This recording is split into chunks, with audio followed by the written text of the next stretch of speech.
Gua tuh sedih, kalian tuh makin miskin dan banyak orang bakal jatuh miskin. Pengangguran tertinggi di ASEAN, deflasi 5 bulan beruntun, PHK 50.000 orang, termakan pajak, makan tabungan turun, kas nggak baik-baik aja. Musik diputer, semua masih bilang Indonesia baik-baik saja yang menurut gua nggak make sense sama sekali. Nanti ada yang bilang, gua masih bisa ngatar anak gua ke sekolah kok, gua masih bisa nonton konser kok, ekonomi masih bertambah kok. Itu tuh namanya cherry picking. Tenang, bakal gua udah semua di sini. Dan menurut gua emang sewajarnya kalian takut. Coba lu lihat deh datanya. Coba lihat gini rasio kita. Pertimpangan antara orang yang kaya banget sama orang yang miskin. Coba lihat angkanya dari tahun 2018. Apakah itu membaik atau memburuk? Ekonomi bisa grow, tapi kalau misalnya satu orang kaya yang asetnya 1 triliun, jadi 10 triliun ke 100 triliun, ya grow. Tapi buat mayoritas dari kalian, kalau beli beras susah, beli rumah kayaknya impossible. Dan kalian nggak siap-siap buta aja. Matanya percaya kalau ada yang bilang, oh ini semuanya aman kok. Sorry gua nonton video ini sampai habis. Kalau teman kalian masih bebal nonton video ini sampai habis, kita bedah semuanya. Karena dulu gua pernah viral, dan itu gue set banget, gue difujat satu negara bilang 2023 gelap, kerjaannya tukang nakut-nakutin aja. Ternyata gue nggak salah. 2023 tuh emang gelap banget, karena banyak yang belum pasti. Sekarang menuju 2025, semua tuh perang benderang. Udah mulai kelihatan tuh datanya mana yang jelek, mana yang berbahaya, mana yang bikin orang miskin. Gua nggak salah waktu itu. Orang takutnya resesi. Tapi tahu nggak ada yang lebih parah daripada resesi? Coba lihat indikatornya sekarang. Kalian coba share video ini kalau misalnya masih ada yang rasa Indonesia baik-baik saja. Kita mulai dari mana dulu ya? Dari data satu ini deh yang penting banget deh. Yang sebenarnya mayoritas dari kalian yang nonton, yaitu middle class. Apa sih ciri-ciri negara maju? Simple. Penduduknya didominasi oleh middle class. Dan ini statement bukan dari gua, ini dari Pak Bambang, yaitu Kepala Lembaga Penas. Kita kenapa middle class-nya penting itu? Dan kenapa selama 5 tahun terakhir anjloknya parah, dan nggak ada yang ngerti kenapa ini penting. Mikir deh, negara kita, GDP itu didorong sama konsumsi rumah tangga. Dan biasanya di negara yang maju, konsumsi itu didorong sama middle class. Kalau middle class kita turun, negara kita relock. Coba lihat data pengangguran. Indonesia itu yang paling gede di antara negara ASEAN lain. Coba lihat data layoff selama nggak usah lama-lama deh, 1 tahun terakhir deh. Berapa banyak orang kehilangan pekerjaan mereka. Kuncinya itu dulu. Yang pertama kalian harus ngerti soal middle class. Dan kalian bisa lihat negara-negara tetangga yang dari negara bobrok sampai negara maju. Coba lihat berapa banyak kaum middle class di negara mereka. Dan ini buat kalian-kalian yang jadi korban dari apapun yang terjadi di negara kita, yang kejar-kejaran gaji bulanan, paycheck to paycheck. Ini ada satu cerita dari salah satu pemilik warung ya. Dulu tuh karyawan makan di warung, nggak tanya harga. Sekarang sebelum makan mereka tanya dulu, oh harganya kemahalan nggak? Jadi ini makan di sana. Dan ini yang terjadi middle class kita. Kalau misalnya kalian masuk di kaum-kaum menengah dan kalian harus hidup makan tabungan yang secara data memburuk ya, dan enggak bisa ngisi tabungan karena pengangguran lagi banyak, layoff di mana-mana, udah sebenarnya satu indikator ini aja tuh udah ngasih lihat ke kalian, Indonesia nggak baik-baik aja belum. Nanti gua ngebahas tentang deflasi yang katanya nggak apa-apa, ekonomi masih bertumbuh kok, ya lihat orang kaya makin kaya berapa ya. Udah deh, nggak usah basa-basi, kita bahas yang lagi ramai, dibelah-belah sama negara ya, yaitu masalah deflasi. Baik. Tapi jangan sampai itu terlalu rendah juga. Ya pemirsa, Indonesia mengalami deflasi selama 5 bulan.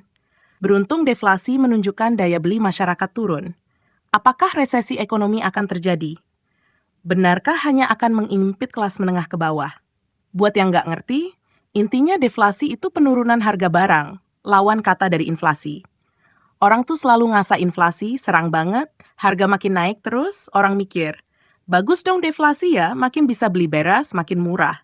Berarti kalian nggak terlalu ngerti ekonomi ini menurut ekonom. Kondisi deflasi di Indonesia sekarang bisa jauh lebih berbahaya. Simple like Jenny, kita crash course ya. Penurunan harga terjadi karena 2 hal. 1, karena produksi barang yang banyak banget. Itu bagus, artinya barang-barang bisa jadi lebih murah. Itu namanya supply push deflation. Tapi kalau deflasi terjadi karena satu ini, demand pull deflation, simpelnya gini ya, Orang mulai nggak punya duit, orang mulai nggak belanja. Rumus ekonomi kan supply demand, kalau makin sedikit orang yang beli, ya harga makin turun. Kalau deflasinya, karena itu nggak bagus menurut gua. Lebih parah daripada inflasi. Ya, di level tertentulah sekarang datanya sudah mendukung. Kak, middle class pas turun, pengangguran masih banyak, layoff lagi gede. Coba kalian pakai akal sehat. Menurut kalian penurunan harga barangnya karena apa? Intinya karena bisa jadikan gara-gara pendapatan atau uang di masyarakat semakin susah untuk didapatkan. Kenapa tuh kira-kira uang di masyarakat makin langka? Karena dua hal, lapangan pekerjaan nggak ada. Gua udah banyak bahas di video sebelumnya tentang premature deindustrialization dan karena biaya-biaya atau pajak semakin tinggi. Dan ini ekonom yang bilang deflasi yang terjadi selama 5 bulan berturut-turut memperlihatkan dengan jelas masyarakat kelas pekerja tidak punya uang untuk berbelanja. Kalian brand owner harusnya ngerasain juga susah kan jualan tahun ini? Kan tahun depan mungkin bakal lebih susah lagi mungkin. Mari kita bedah strateginya untuk memiskinkan masyarakat. Orang kaya semakin kaya, orang miskin semakin miskin. Ada berbagai kenaikan iuran maupun harga pada tahun depan, bangun rumah sendiri akan dikenai pajak yang lebih besar. Mulai tahun depan ya, sekarang gua pakai disclaimer lah. 2025 menurut gua bakal agak tough, karena udah tahu kuncinya di middle class. Kenapa middle class yang harus nanggung biaya lebih banyak, kalau yang kelas bawah? Oke lah, masih bisa dapat BLT PKH. Subsidi malah yang aneh. Kelas atas yang tajir-tajir banget nih, peluang investasi sama properti lebih luas, peringanan pajak kabur-kaburan bolehlah. Atau namanya dominasi ekonomi politik yang penting dekat sama pejabat nih. Katanya, apalagi kalau proyek infrastruktur pemerintah di saat satu rakyat dimiskinkan, pasti ada yang lain yang diperkaya. Apakah itu pejabat, apakah itu pebisnis, apakah itu artis yang baru masuk politik kita nggak tahu, dan beberapa gua tahu follow IG gua, punyalah hati nurani kalau mau memperkaya diri, silakan. Tapi jangan dengan harga orang lain dimiskinkan, nggak gitu caranya. Coba kira-kira pajak ini semua dinaikkan buat apa?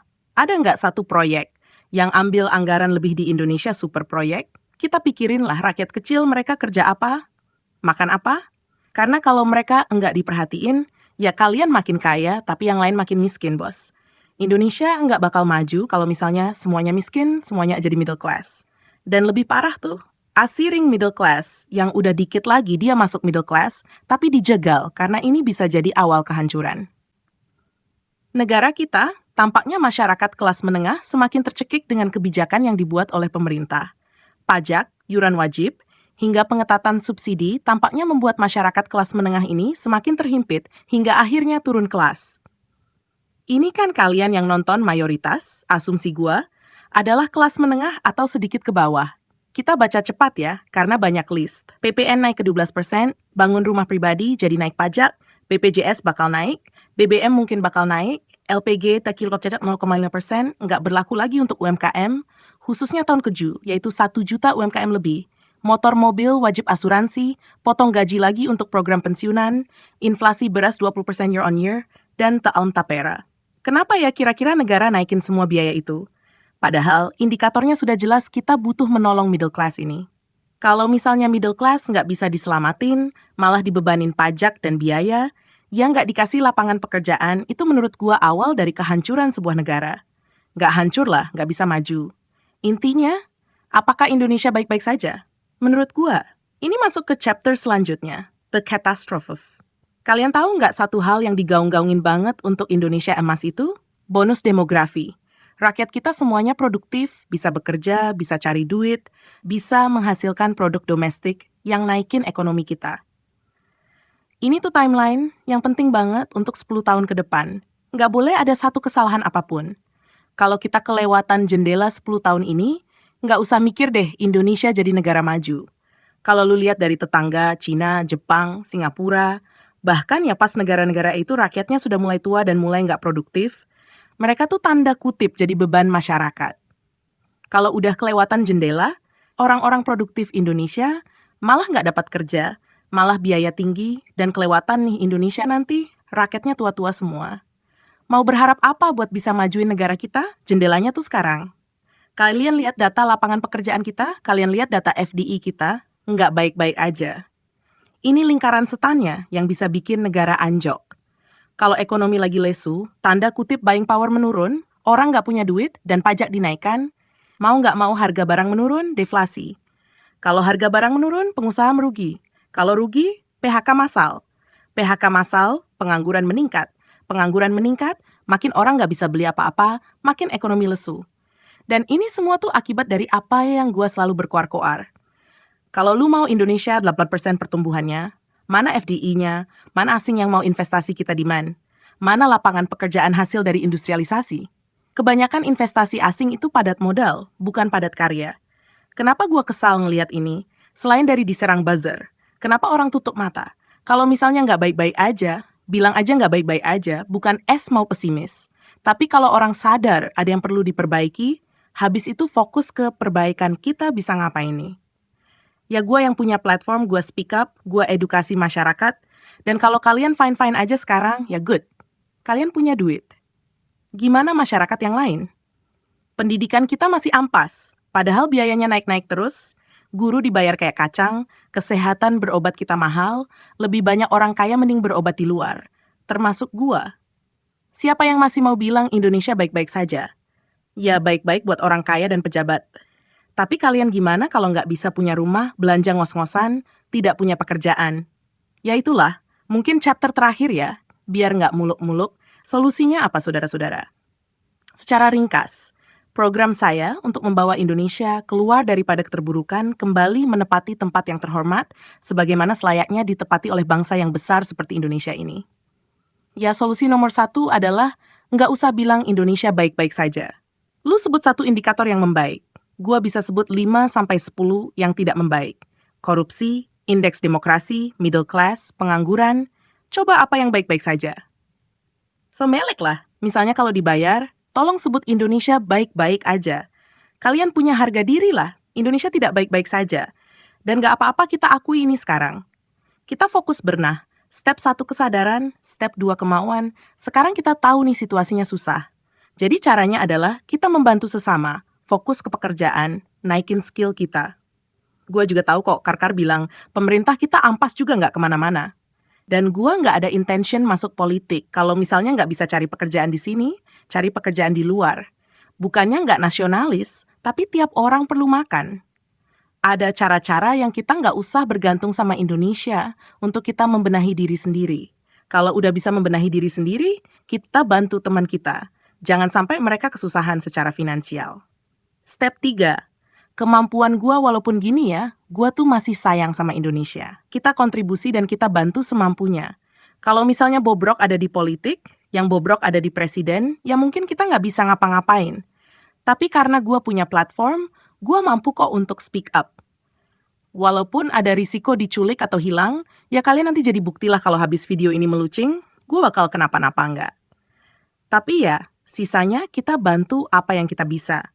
Gunakan kemampuan kalian, jangan malah nggak spending, belanjalah di UMKM. Bantuin bisnis teman kalian, kita keep roda ini berputar ekonominya biar nggak lesu. Hal-hal kayak pikiran kalau kita nggak bisa bergantung sama negara, carilah pendidikan sendiri. Toh sekarang tuh di zaman self-learning itu bisa lebih efektif dibanding konvensional. Gua banyak bisnis itu belajar dari Google, dari YouTube. Solusi paling terakhir yang agak teknis, kalau kalian nonton sampai habis. Indonesia perlu ngelakuin beberapa hal ini. 1, beresin semua sistem politik. Buang semua korupsi. Cari presiden yang berintegritas. Semua jajarannya kompeten. Pancing FDI. Gimana caranya kita pancing asing tuh investasi di sini, buka lapangan pekerjaan, bukan cuma ngambil konsumen kita. Pendidikan, dan pendidikan ini penting banget. Gimana kabarnya? Menteri yang punya budget lumayan gede loh, tapi hartanya kok naik segitu banyak? Tanya saya tidak tahu. Terus masalah kesehatan dan pangan, simple, darin aja. Dan yang paling penting, solusi gua pribadi yang kalian semua bisa lakuin yang nonton video ini, dan kalian share ke semua teman kalian. Step terakhir adalah berdoa. That's it, karena nggak bisa pesimis. Nggak bisa kayak cuma ngomong jeleknya doang. Gua sih sangat menantikan kepemerintahan yang baru nanti. All we can do is hope. Berharap ada jalan yang lebih baik dari kepemimpinan selanjutnya. Jujur, banyak banget data, semua matriks yang gue pelajarin gue bisa ngomong di video ini, tapi takut kepanjangan. Cuma ya sedih aja sih, gue sedih banget ngelihat Indonesia di situasi sekarang.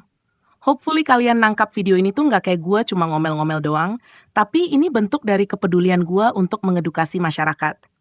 Karena ngerti kok kalau misalnya suatu negara pengin masyarakatnya bodoh, ya biar bisa gampang diatur. Kita coba lanjutin di sini, kita coba lebih pintar, komen di bawah. Menurut kalian Indonesia baik-baik saja atau enggak? Sebutin matriks, data, atau apapun itulah, kita coba diskusi kritis di kolom komentar.